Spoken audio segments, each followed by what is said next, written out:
On Thanksgiving morning, my family thanked me by vanishing. No note on the counter, no car in the driveway, no turkey in the oven, just a silent house I had been paying for since my early 20s.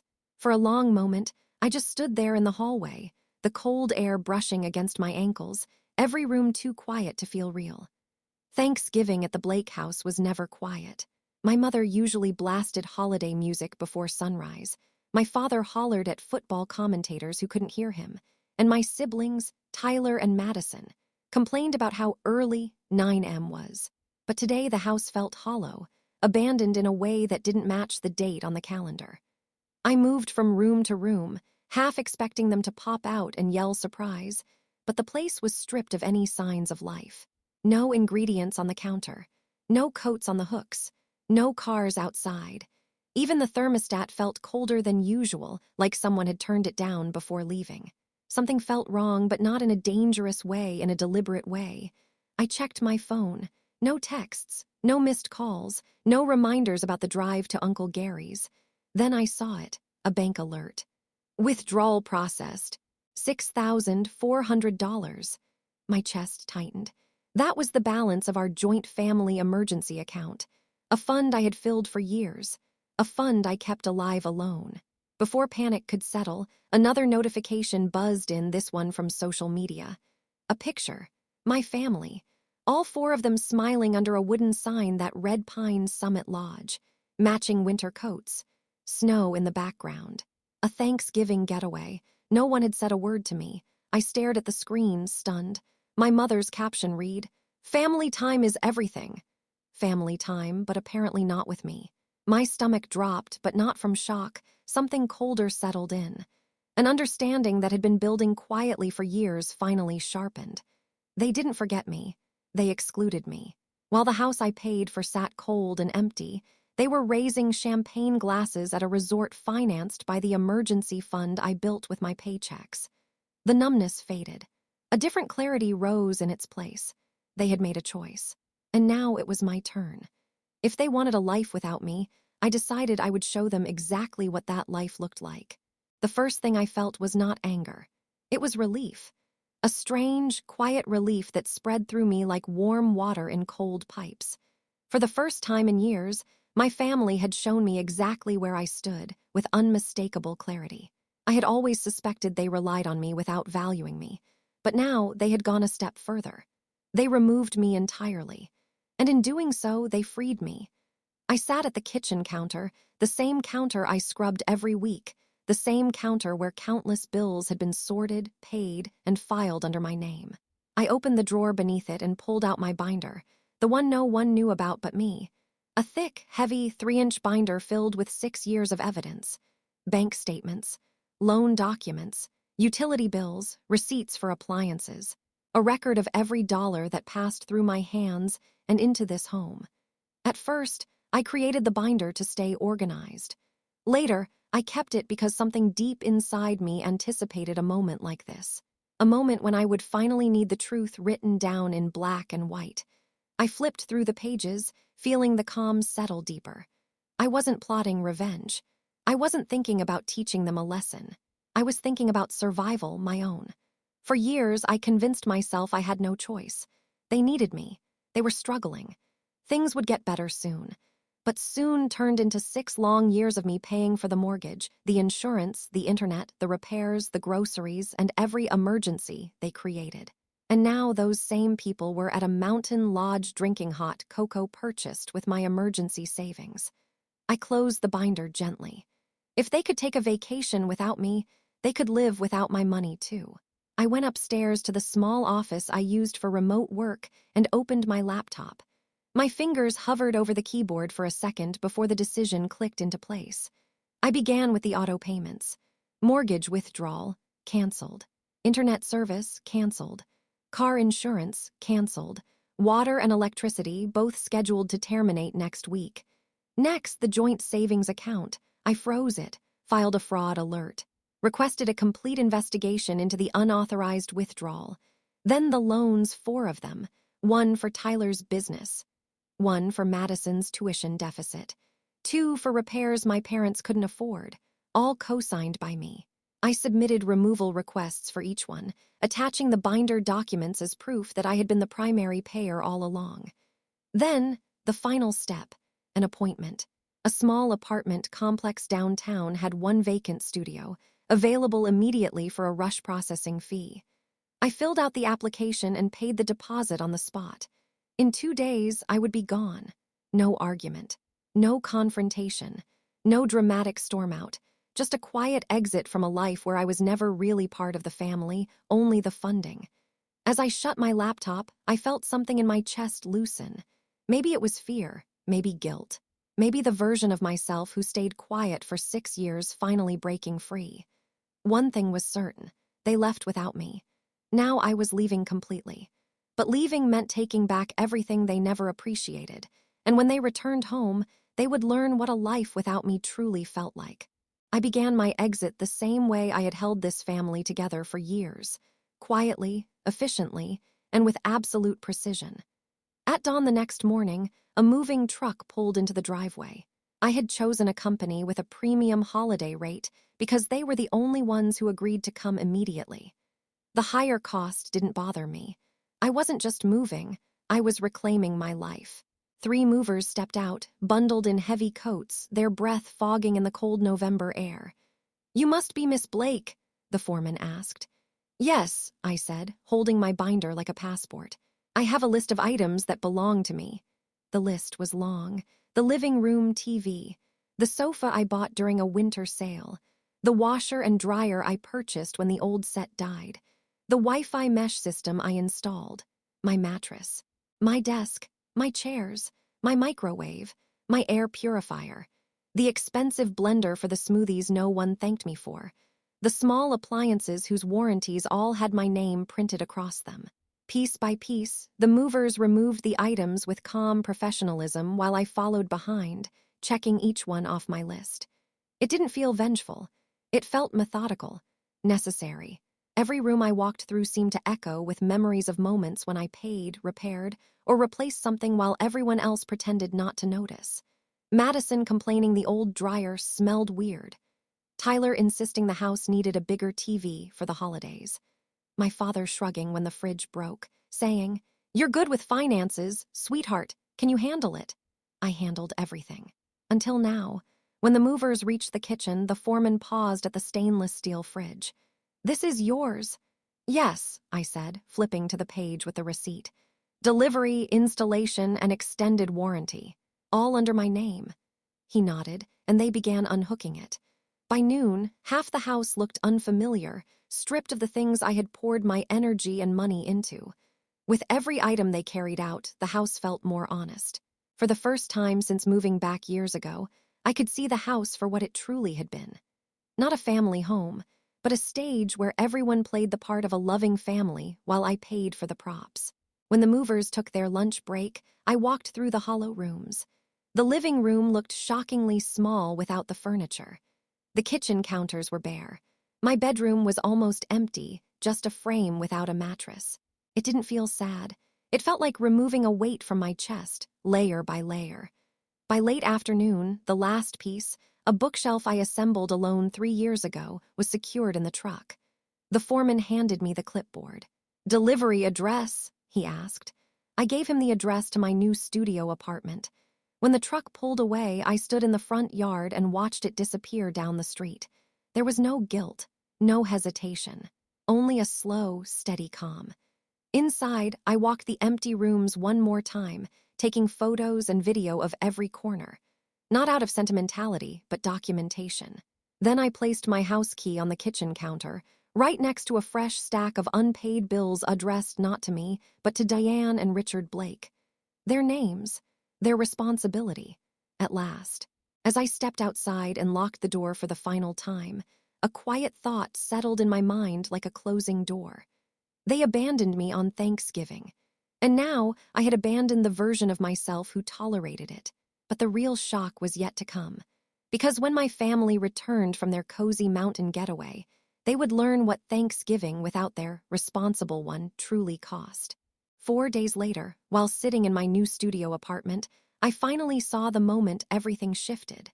The Ring doorbell on the old house, still connected to my account, sent an alert. Activity detected at your front door. I tapped the notification. There they were. My family trudged up the walkway in matching winter resort jackets, dragging identical rolling suitcases behind them. Their faces were pink from cold and fatigue, their expressions relaxed in that post-vacation glow. For a moment, I just watched. My mother, Diane, carrying a souvenir bag shaped like a tiny ski lodge. My father fumbling with the keys. Tyler scrolling on his phone as if he hadn't just wiped out thousands of dollars from a shared account. Madison recording a video for her followers, her voice chirping. Back home after the best trip ever. The irony wasn't lost on me. They had built an entire holiday memory without the person who paid for the stability they enjoyed. The key finally clicked, and they stepped inside. I muted the video and waited. 3, 2, 1. My mother reappeared in the frame almost instantly, pushing the door open again. "Richard, something's wrong. The lights aren't turning on." I could hear my father's muffled voice, tense now. "Check the breaker." A moment later, Tyler came out, frustration written all over his face. "The Wi-Fi is out too, and the thermostat won't turn on." Madison poked her head out after him. "Where's the couch?" "Mom, where's the couch?" I sipped my coffee, leaning back in my chair. Then the screaming began. "Where's the TV? The fridge is gone. Who took the washer and dryer? Madison, stop crying, we don't know what happened yet." They poured out of the house again, gathering on the porch like a frantic flock of brightly dressed birds. "It looks like we were robbed," Diane gasped. "Call the police. We have to call the police right now." Richard dialed 911 with shaky fingers. His voice cracked as he explained they had returned from vacation to find the house stripped. Tyler paced back and forth. "Wait, check the camera. The doorbell camera would have caught someone." He tapped furiously on his phone, and then it happened. I watched the exact moment the footage loaded on his screen. Watched his face drain of all color. "What is it?" my mother demanded, grabbing his arm. Tyler turned the screen toward them. There I was, 3 days earlier, standing confidently on the porch, directing the movers. Item after item being carried out behind me, calm, organized, every action deliberate. "No," my mother whispered. "No, she wouldn't." Tyler's voice was flat. "She did." Madison burst into tears. My father dragged his hands down his face. "She can't take our things. This is our house." In my apartment, I didn't smile. I didn't laugh. I just felt resolved. They weren't reacting to loss. They were reacting to inconvenience. They weren't devastated that I left. They were devastated that I stopped carrying them, and they were about to make their next mistake. They were going to show up at my door. And when they did, with police officers at their side, they had no idea I was waiting with 6 years of receipts that would turn their accusation upside down. The knock came exactly when I expected it. Firm, official, 2 short raps followed by a pause. I didn't jump. I didn't panic. I simply set down my coffee, picked up my binder, and walked calmly to the door. When I opened it, 2 uniformed police officers stood there. Behind them, just outside the building entrance, I could see my family huddled together, all 4 of them, red-faced, breathless, furious, expecting a victory. One officer stepped forward. "Miss Blake, we received a report that you may be in possession of items taken from your family's residence." His tone wasn't hostile, just procedural. "Come in," I said, stepping aside. The officers entered my studio, their eyes scanning the space. My TV mounted neatly on the wall, my washer and dryer installed along the back wall, my sofa, my bookshelf, my appliances, my everything. All in one small, quiet, peaceful home. The elder officer raised an eyebrow. "You moved recently." "Yes," I said, "and everything you see here belongs to me." He looked unconvinced but patient. "Ma'am, your family says these items were removed from their home without permission." "They weren't removed," I replied evenly. "They were retrieved." I placed the binder on the kitchen counter and opened it to the first tab labeled receipts. "I'll show you." The younger officer stepped closer as I flipped through the protective sleeves. The TV invoice, my name. The refrigerator paperwork, my name. The washer and dryer receipts, my name. The Wi-Fi mesh system, my name. The furniture orders, my name. The extended warranties, my name. Page after page. Item after item. 6 years of documented ownership laid bare in clear black-and-white proof. The older officer took the binder and scanned it, his eyes narrowing with each page. The younger officer walked around the apartment, checking model numbers, serial numbers, the details. Everything matched. Everything was mine. When the officer closed the binder, he exhaled slowly. "Miss Blake, thank you. This documentation is extremely clear.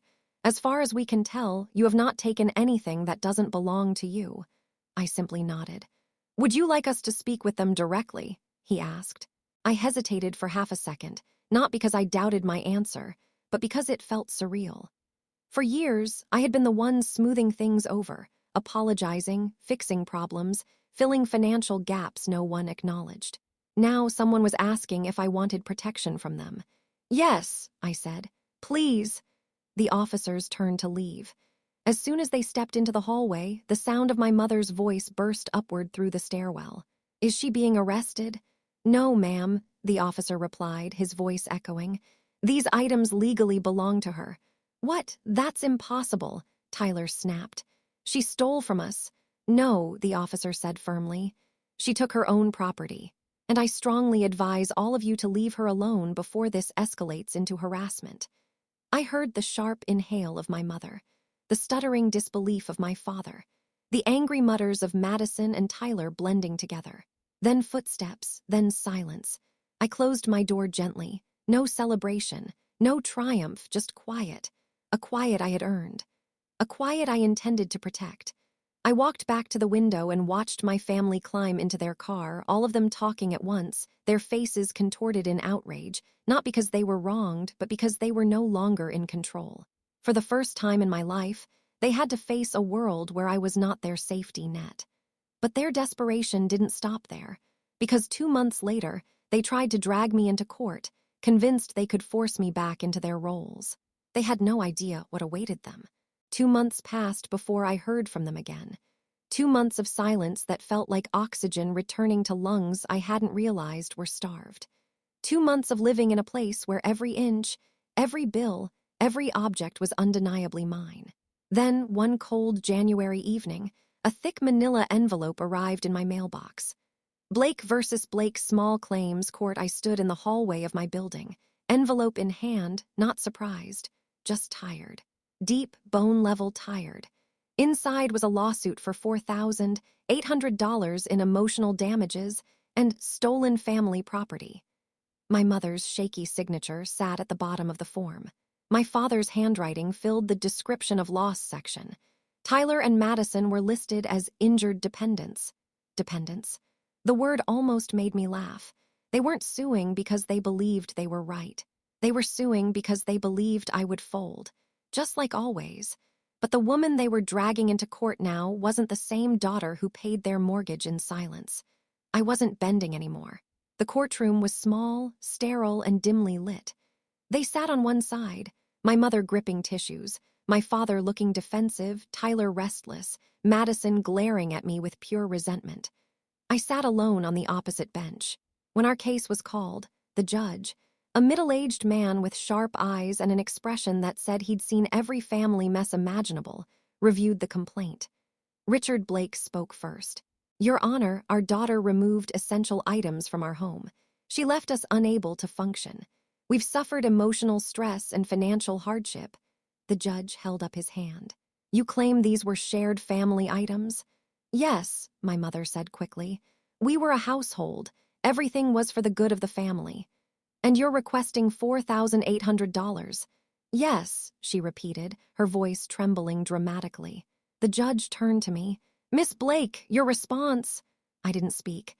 I simply placed my binder on the desk with a quiet, definitive thud. The judge opened it, eyebrows lifting slightly at the level of organization. The first receipt. The TV. Second, the fridge. Third, the washer and dryer. Fourth, the Wi-Fi network. Fifth, the furniture, then the bank statements, utilities, appliance warranties, loan payment records, 6 years of proof, itemized and highlighted. The courtroom was completely silent except for the soft shuffle of pages. After nearly 5 minutes, the judge closed the binder carefully. "Mr. and Mrs. Blake," he said, his voice even but unmistakably cold, Everything in this binder is in your daughter's name. She legally purchased these items. She legally removed her own property." My father stammered. But she lived with us." "That does not entitle you to her belongings," the judge said. "And I'm seeing evidence she paid the majority of your mortgage and utilities for several years." My mother deflated, her script falling apart in her hands. The judge leaned forward. "This case is dismissed. Additionally, I advise you not to pursue further claims. If you continue, you may be liable for filing frivolous lawsuits." His gavel hit the block with a single, clean crack. My family left the courtroom without looking at me.